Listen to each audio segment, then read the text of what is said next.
जय हिंद दोस्तों, स्वागत है आपका और एक नए वीडियो में और एक नए टॉपिक के साथ। China wants Tawang from India in return for land concession in Aksai चीन। राहुल सर। तो चलिए दोस्तों, वीडियो स्टार्ट करते हैं। आशा करेंगे पसंद आएगा और पसंद आए तो लाइक और शेयर जरूर से कर दीजिएगा। तो चैनल को पहली बार आए, सब्सक्राइब नहीं किया तो सब्सक्राइब जरूर से कर दीजिए। चलिए स्टार्ट करते हैं। नमस्कार दोस्तों, मैं राहुल शर्मा आप सभी का हार्दिक अभिनंदन करता हूं टेक्स्ट बुक के प्लेटफॉर्म पर। 1962 में हम भारतीयों ने एक नारा बुलंद किया कि इंडी चीनी भाई भाई। अच्छा, हम इस नारे के साथ आगे बढ़ते रहे, अपनी बहुत सारी टेक्स्ट बुक में भी इस नारे को प्रिंट करवा दिया, लेकिन चीन पट्टा अपना काम कर गया। चीन ने 1962 में हम पर युद्ध थोप दिया और भारत के लगभग 38,000 स्क्वायर किलोमीटर एरिया पर इलीगल तरीके से कब्जा कर लिया, जिसको हम कहते हैं अक्साई चीन। 62 साल से चीन के कब्जे में है दोस्तों ये एरिया। लेकिन पता नहीं एक चीन को क्या हुआ, जैसे भारत के प्रधानमंत्री श्री नरेंद्र मोदी जी ने भूटान का दौरा किया तो चीन के सरकारी अखबार या चीन का भोपू कहूं या चीन का मुखपत्र कहूं, ग्लोबल टाइम्स, उसने एक न्यूज पब्लिश की है। उसने कहा कि हम ये अक्साई चीन भारत को वापस करने के लिए तैयार है, लेकिन भारत इसके बदले हमें हमारा जो एरिया जिस पर भारत ने कब्जा किया है यानी तवांग घाटी, उसको वापस कर दे। और ये हम शांतिपूर्वक तरीके से चाहते हैं। अब ये शांतिपूर्वक तरीका क्यों कहा है, इस पर भी बात करेंगे, और किस एरिया ने तवांग की बात क्यों कर रहा है इस पर भी बात करते हैं। तो चलिए आइए इस न्यूज को समझने की कोशिश करते हैं। देखिए, आज से 2017 की एक न्यूज है जिसको तिब्बतन जर्नल ने पब्लिश किया था। इसमें तिब्बतन जर्नल ने कहा था कि China wants Tawang from India in return for land concession in Aksai चीन। 2017 में तिब्बतन जर्नल ने इस न्यूज को पब्लिश किया था। लेकिन भारतीय प्रधानमंत्री के भूटान दौरे पर ग्लोबल टाइम्स ने कहा कि हां, हम अक्साई चीन को भारत को वापस कर देंगे, लेकिन उसके बदले जो तवांग घाटी है जो भूटान के ईस्ट में लगी हुई है वो हमें वापस करनी होगी, क्योंकि ये हिस्सा हमारा है। इस पर इलीगल तरीके से भारत ने कब्जा कर लिया।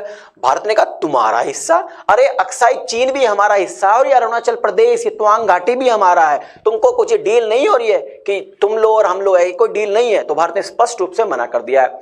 अच्छा, यहां पर बड़े स्पष्ट रूप से कहा है चीन के ग्लोबल टाइम्स ने कि हम 38,000 स्क्वायर किलोमीटर आपको एरिया वापस करेंगे, उसके बदले हम 19 गुना छोटा एरिया आपसे ले रहे हैं तवांग घाटी, और शांतिपूर्वक मांग कर रहे हैं। अच्छा, शांतिपूर्वक क्यों बोल रहा है चीन का ग्लोबल टाइम्स? उसका रीजन है दोस्तों। पहला एक रीजन है कि भारतीय सैनिकों की संख्या एलएसी, जिसको मैकमोहन लाइन कहते हैं, जिसको एलएसी को मानता ही नहीं है चीन। चीन ने स्पष्ट तौर से कह दिया कि मैं इस मैकमोहन लाइन को मानता नहीं। मैं बता दूं, मैकमोहन लाइन बेसिकली बॉर्डर है तिब्बत और भारत के बीच में। तिब्बत पर बाद में कब्जा कर लिया 1950 के आसपास चीन ने। तो चीन जब से इस मानता ही नहीं है मैकमोहन लाइन को, कहता है अरुणाचल प्रदेश पूरा का पूरा हमारा है।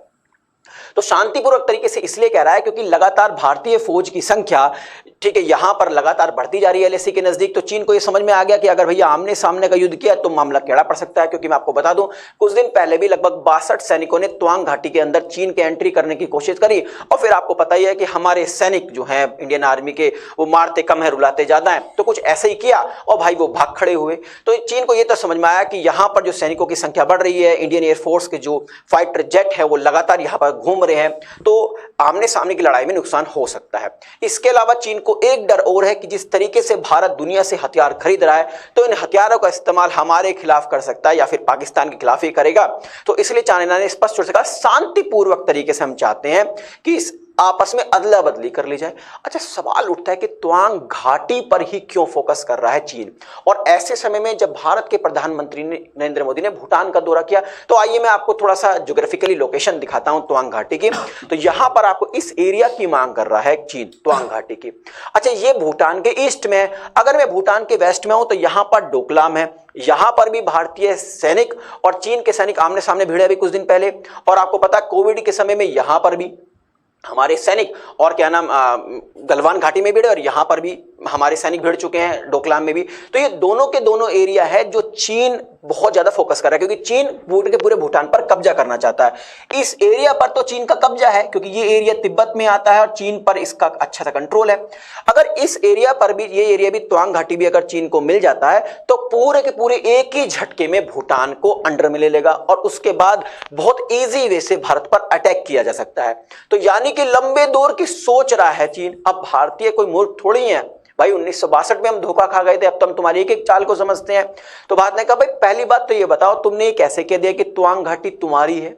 हमने कब कब्जा कर लिया? अरे त्वांग तो शुरू से ही भारत का अभिन्न अंग है, पहली बात। दूसरी बात, अक्साई चीन तुम लौटाने वाले कौन होता है? अक्साई चीन हमारा है, जिस दिन हमारा मन क्या छीन लेंगे तुमसे, ठीक है। तुमने भाई इलीगल तरीके से उसमें कब्जा ही तो कर लिया है, तो हमारा मन कहेगा तुमसे वापस ले लेंगे, और इसमें हम लगातार कोशिश कर भी रहे हैं। तो चीन बेसिकली दूर की सोच रहा है कि किसी भी तरीके से भूटान पर कब्जा कर लिया जाए और उसके माध्यम से फिर भारत को डिस्ट्रॉय करने की वो पूरी कोशिश कर रहा है। खैर, भारत उसकी एक एक चाल को समझता है। तो आई थिंक इस वीडियो के माध्यम से जो इन्फॉर्मेशन मैं आप तक पहुंचाना चाहता दोस्तों, वो पहुंच गई होगी। जाने से पहले एक इन्फॉर्मेशन और देता हूं आपको रिगार्डिंग सुपर कोचिंग के निर्णायक बैच के बारे में। सो थैंक यू दोस्तों वीडियो को यहाँ तक देखने के लिए। तो जो चाइना का कहना है उसको जिस हिसाब से जो अक्साई चीन की बात करते हो, देखो भाई अक्साई चीन हम आपके पास से मांगेंगे क्यों? पहली बात तो ये है क्योंकि जैसे पीओके की हम बात करें वैसे ही हम अक्साई चीन की भी बात कर रहे हैं कि वो भारत का अभिन्न अंग था, है और रहने वाला है। आपने इलीगली हड़प लिया। बिल्कुल। और इन चाइना का जो कहना है कि भाई जो तवांग वाला जो एरिया है वो उनको चाहिए भाई।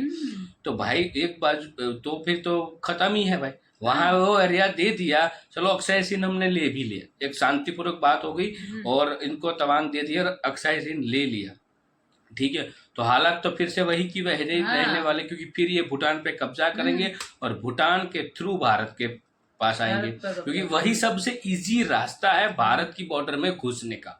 तवांग वाला एरिया आप हिस्ट्री में जाके पढ़िएगा तो पता चल जाएगा, जो अक्साई चीन वाला एरिया है वहां से भारत हावी पड़ सकता है चाइना ने, क्योंकि इस साइड से जो वहां पे इमारतें जो वहां पे क्या बोलते हैं उसको, जो बड़े बड़े वहाँ पे जो गुजराती में हम उसको डूंगरा बोलते हैं, हिंदी में क्या बोलते हैं पता नहीं मेरे को, ठीक है। तो वहाँ से जो भारत है वो हैवी पड़ सकता है चाइना के ऊपर, इसीलिए वो तवांग मांग रहे हैं।